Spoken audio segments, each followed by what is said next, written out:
Pois então, no primeiro vídeo geral sobre Gênesis 2:3, nós vimos que o pecado de Adão e Eva não tem nada a ver com moral, nem com sexo, nem com essas besteiras que a gente aprende. É uma questão de autonomia. O fruto da árvore do conhecimento do que é bom e do que é ruim concedem ao casal a autonomia para decidir por conta própria o que é bom para eles e o que é ruim para eles. Eles mandariam na própria vida. O objetivo da narrativa é tolher a autonomia do destinatário do texto. Os destinatários do texto deveriam agora viver segundo a vontade de Yahvé. Leia-se a vontade do sacerdote. Onde quer que você escute esta conversinha bonitinha, engana bobo, pega trouxa, de vontade de Deus, é a vontade dos líderes da religião desse Deus, em qualquer quadrante, em qualquer latitude ou longitude. Hoje nós vamos dar um segundo passo e analisar as consequências para Adão e Eva de terem ousado querer ser donos do próprio nariz. Vamos lá? Aí está.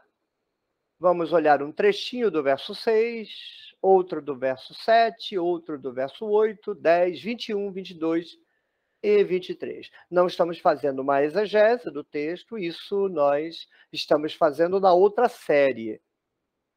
Gênesis 2, 4b a 3, 24. Aqui nós estamos fazendo uma aproximação à teologia sacerdotal dessa passagem.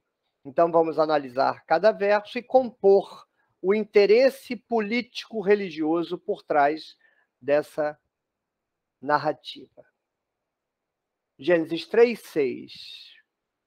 E viu a mulher que era boa a árvore, e tomou do fruto dela e comeu. E deu também para o homem dela, com ela, e ele comeu. Vejam. Já começa dizendo, e como você sabe que essas narrativas são controladas por quem escreve, elas não representam nenhum acontecimento histórico, isso nunca aconteceu, nunca existiu um Adão, uma Eva, um jardim, uma árvore da vida, uma árvore do conhecimento do que é bom e do que é ruim. Nada disso aconteceu, isso é uma ficção literária, teológica, mitológica e política.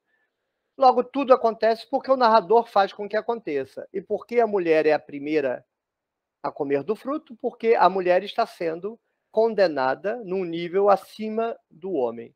A camponesa judaíta está sendo culpabilizada como a principal responsável pela situação do judeu e da judia diante de Yahvé, do mito despudorado sacerdotal.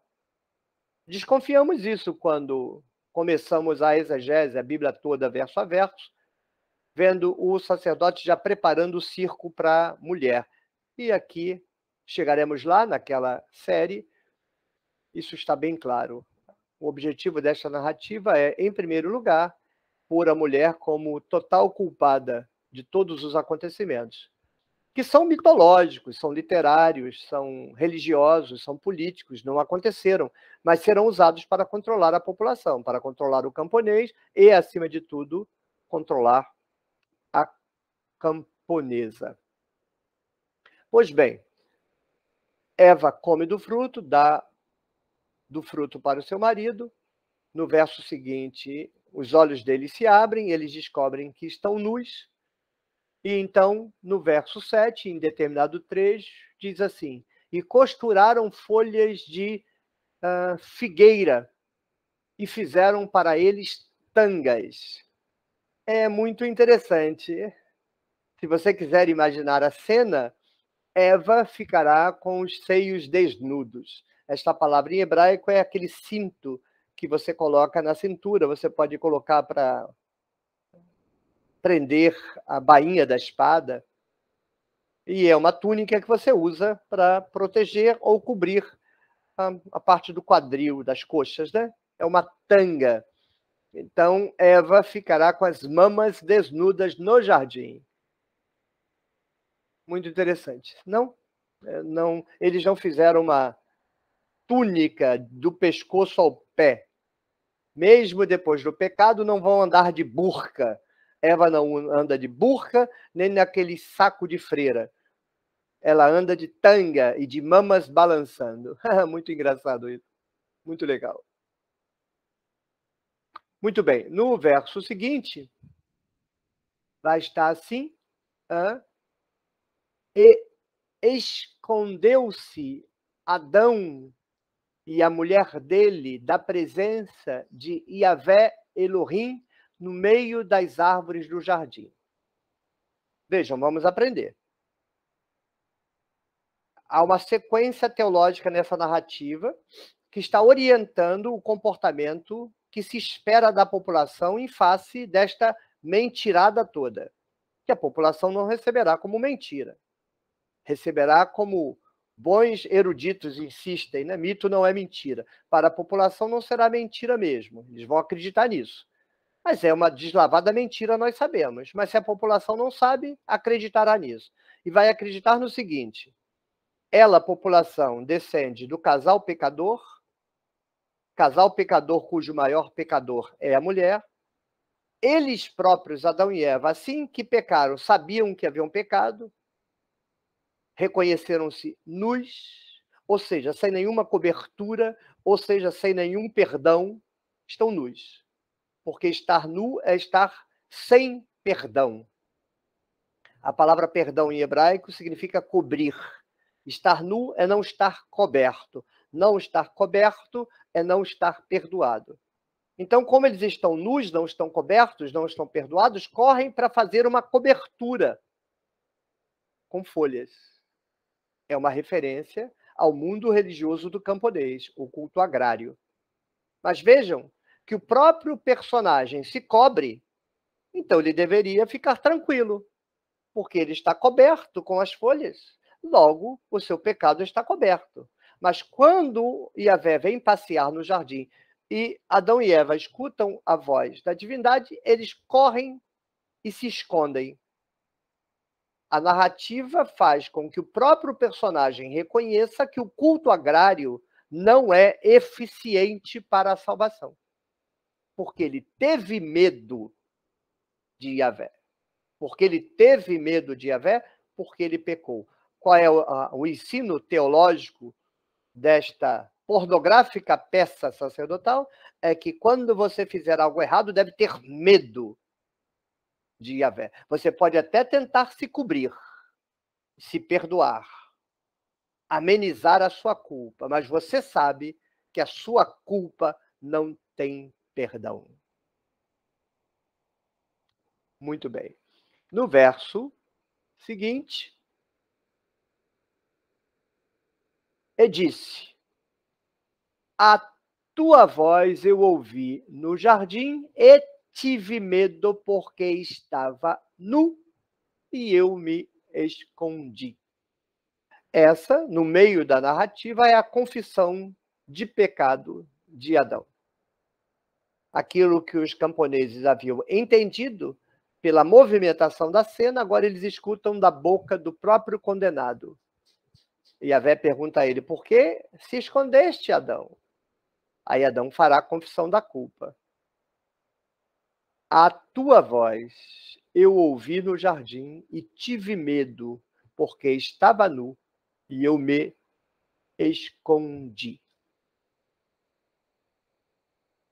Qual será a atitude de Yahvé?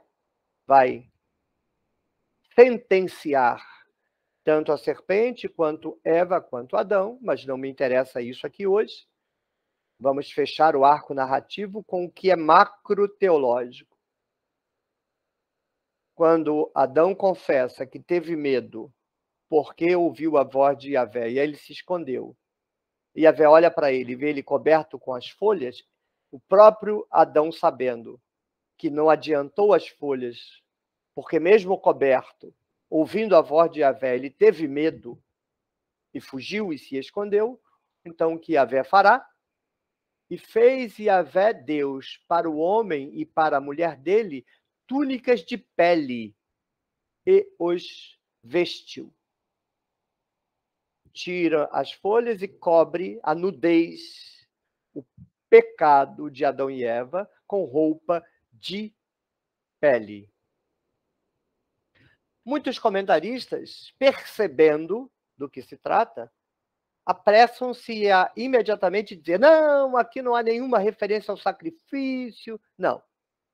Há referência ao sacrifício. Se você estudar fenomenologia da religião, você verá que nos mitos dos povos, a ação sagrada sempre será primeiro executada pela divindade. Então, os sacerdotes vão inventar a teologia da culpa da população, a teologia da sentença à morte por conta da culpa e a teologia do perdão provisório por meio do derramamento de sangue de um animal, para que, com o derramamento de sangue do animal, o sangue derramado cubra o pecado do camponês. É exatamente isso que Yahvé está fazendo. Yahvé mata um animal do jardim, com o animal morto faz túnicas para Adão e Eva, e assim o pecado deles é coberto. Por isso eles não morreram naquele momento. Lembre-se da primeira parte desta série geral de Gênesis 2:3. Deus havia dito: no dia que você comer da árvore do conhecimento do que é bom e do que é ruim, com certeza absoluta você vai morrer. Na narrativa, a serpente mente para Adão e Eva e diz para ele: não, pode comer que não vai morrer, não. Muitos comentaristas dizem que a serpente estava falando a verdade. Não, não estava. A serpente, na narrativa, mentiu. Adão e Eva deveriam ter morrido. E por que não morreram? Porque um animal foi morto no lugar deles. Yahvé mata um animal, com a pele do animal faz túnicas e cobre o pecado de Adão e Eva. Por isso eles não morreram naquele momento, mas morrerão. Vamos ler agora os versos que são negligenciados pela teologia e pelos comentaristas de modo geral, que continuam achando até hoje que o Templo de Jerusalém acredita em vida após a morte. Gênesis 3:22. E disse Yahvé Elohim: eis que o homem é como um de nós, conhecedor do que é bom e do que é ruim. E agora, para que ele não estenda a mão dele e tome também da árvore da vida e coma e viva para sempre, expulsou-o Yahvé Elohim do jardim do Éden para lavrar o solo do qual ele tinha sido tomado. Adão e Eva não vivem para sempre. Adão e Eva morrerão. Eles permanecerão vivos enquanto a roupa de pele feita por Deus cobrir o pecado deles. Isso aponta para a necessidade de os camponeses irem para o Templo de Jerusalém e fazerem sacrifícios anuais. Mas quando terminar o período da vida, eles morrem e acabou. Não há vida após a morte. Nos planos da narrativa, Yahvé faz duas árvores, a árvore da tentação e a árvore do prêmio. O prêmio seria o camponês comer da árvore da vida e viver para sempre, como na epopeia de Gilgamesh. Gilgamesh, que era a árvore da vida, para que possa trazer Enkidu de volta à vida, para que eles vivam para sempre. Mas isso não é possível. De sorte que, tendo a árvore da vida diante de si, Adão não vai poder comer do fruto como castigo do seu pecado, será expulso do jardim e está destinado à morte. E sendo pó, morrerá e voltará ao pó. E acabou. Eu sei que você leu essa passagem a vida inteira, se submeteu a ela, lendo-se como um pecador, Deus vai castigá-lo, você vai para o inferno, blá, blá, blá, blá. Creu na passagem e nunca entendeu a passagem. Sei que os pastores pregam esta passagem. Você é um pecador, você vai para o inferno, blá, blá, blá, blá. Pregam a passagem e nunca entenderam a passagem. Até hoje. Primeiro que essa passagem não tem absolutamente nada a ver com o inferno. Nada. Nada. Inferno é uma invenção posterior. Nessa passagem, o máximo que um pregador troglodita, blaterador de papagaiadas poderia dizer é que Adão morreu e vai para o Sheol. Mas qualquer um morreria e iria para o Sheol no passado. Nenhuma novidade. Não, mas há uma novidade nesse texto. Os sacerdotes acabam com a doutrina do mundo dos mortos. Nos termos da narrativa de Gênesis 2:3, o homem é pó, a vida divina, não a alma, a vida divina habita nele e habitaria para sempre, Deus o manteria vivo indefinidamente, mas ele precisaria primeiro, para isso, comer da árvore da vida. Como ele comeu da árvore que não podia ter comido, então ele não comerá da árvore da vida, logo morrerá. Ele poderá estender a sua vida enquanto fizer os sacrifícios. Mas terminados os sacrifícios, ele morre e acabou. Não há vida após a morte, no segundo templo de Jerusalém. Insistirei, você não lerá isso na literatura. Nunca li isso em lugar nenhum. Mas eu desafio você a mostrar no texto que esta não é a interpretação correta. Não quero saber o que os teólogos pensam, muito menos o seu pastor, e menos ainda o que você pensa. Eu quero que você olhe para a narrativa e me mostre na narrativa, onde eu estou errado. Se você conseguir, eu te dou um café. Você não vai conseguir, mas eu te dou um café a si mesmo, porque eu sou legal pra caramba. Até o próximo vídeo. Tchau, tchau.